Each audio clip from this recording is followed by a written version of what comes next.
دوای 38 ساڵ خزمەتکردن هەر لە ڕێگەی گەلی کوردستانەوە ماڵئاوایی کرد.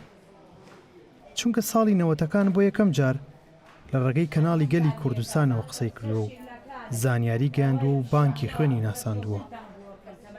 تەمەنێک لەگەڵ بانکی خوێن وەک بەڕێوەبەر خزمەت دەکات. ماڵئاوایی کرد. ناوی کەلسووم ڕەسوول خدرە، ڕێوەبەری بانکی خوێنی شاری سلێمانی بوو. ئێستا خانە نشینە. ئەوە من تەمەنی وەزیفەیم بوو بە 38 ساڵ و ئەو مانگ و قسوور کە بەڕاستی لە بانقی خوێن وەکو بەڕێوەبەراتی بانقی خوێن من بەڕێوەبەر بووم.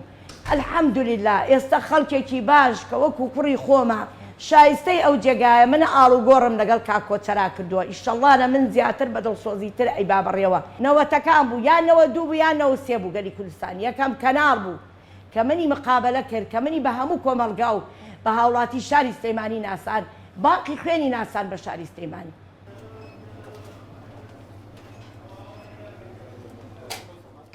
ساڵی 1983 بۆ بە بەڕێوەبەر.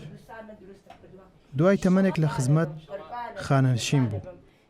تەمەنی بوو بە 64 ساڵ و ماڵئاوایی لە کارەکەی کرد. بەڕاستی بە خۆشەویستی و بە هاوکاری ئەو هاوکارانم ئەو بەڕێزانە کە هەمویان مساعید مختبەر بوون پێش من تەعین بوون. ڕۆژێ تەقسیریان نەبوو بەرامبەرم. چ وەختێ داوام کردنا شەوی نیوە شەو ڕانەکرد.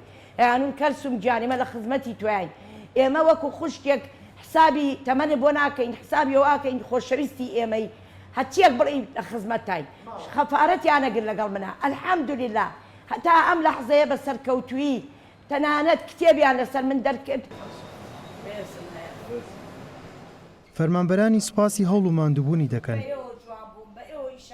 هەمووان بۆ پەڕی دڵسۆزی و وەفاوە ماڵئاواییان لێ کرد.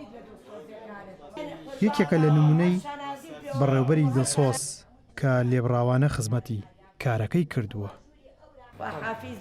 ئەحمەد ئیسماعیل گەلی کوردستان سلێمانی.